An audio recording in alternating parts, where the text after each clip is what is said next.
Je n'ai qu'une identité, mais j'ai 4 affiliations de mon identité. Je suis un homme qui est né bébé à l'image et à la ressemblance de Dieu. Et je me suis trouvé dans une société où je dois me lier à être un Palestinien très fier, Palestinien arabe pas moins fier, Palestinien arabe chrétien qui se considère comme le compatriote de Jésus-Christ qui est venu chez nous, c'est de nous qu'il est parti, et Palestinien, chrétien, arabe et citoyen d'Israël.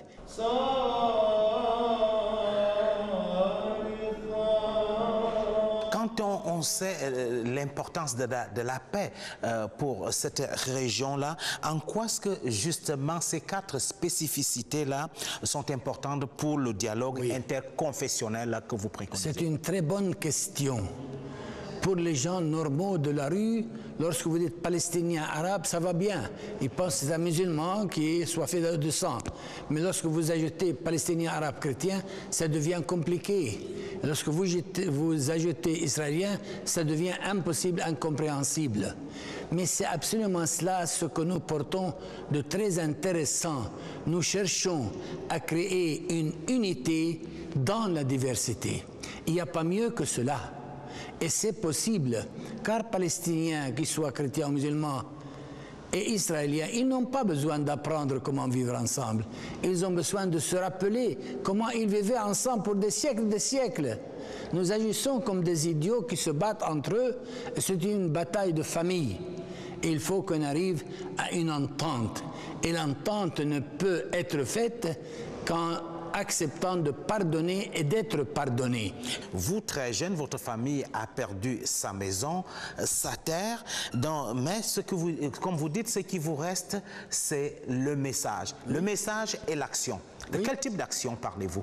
Une action très claire, mais extrêmement difficile à faire. C'est vraiment de convaincre autour de moi que sans accepter le pardon et le partage, il n'y a pas d'espoir de la paix. Autrement dit, si vous voulez la paix et la sécurité, c'est bien. Mais la condition pour cela, c'est de poursuivre la justice et l'intégrité. Sans que ces 2 réalités ne se soient vraiment intrinsèquement unies, il n'y a pas d'espoir de paix. Alors, pour bâtir cette paix et cette sécurité, vous, personnellement, vous avez commencé par bâtir des murs, des écoles, des centres. Vous avez même bâti une université où se retrouvent des enfants de toutes les confessions. En quoi est-ce que cela bâtirait-elle la paix pour l'avenir? Vous me permettez de vous corriger un tout petit peu, très modestement. Allez-y. Je n'ai jamais commencé par construire des murs. J'ai toujours commencé par réunir les enfants, les adultes, les adolescents et écouter leurs besoins, leurs aspirations à la dignité, au respect de soi-même. À cause de ce contact intense avec la jeunesse, j'ai conclu que ce qu'il faut, c'est amener un juif, un palestinien, musulman et chrétien druze, et de les faire s'asseoir autour de la même table. Comme ça, ils cherchent ensemble, ils découvrent ensemble, ils résolvent des problèmes ensemble. À ce moment-là, nous, adultes déjà trop compliqués, nous pouvons leur demander, écrivez-nous votre histoire future commune.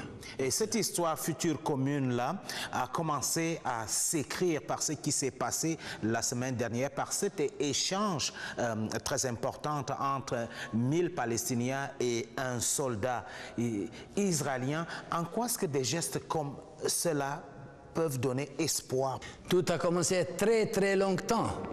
Depuis des siècles, les Juifs et les Palestiniens ont participé à la lutte, à l'espoir pour survivre. Et ce petit épisode d'il y a une semaine, c'est une toute petite épisode positive, mais en rien essentiel ou très grande. Et il faut aller au-delà de cela. Qu'est-ce que le Canada devrait faire? Eh bien, je ne suis pas là pour enseigner au Canada ce qu'il faut faire. Je peux leur dire ce qu'il ne faut pas faire. Quoi donc?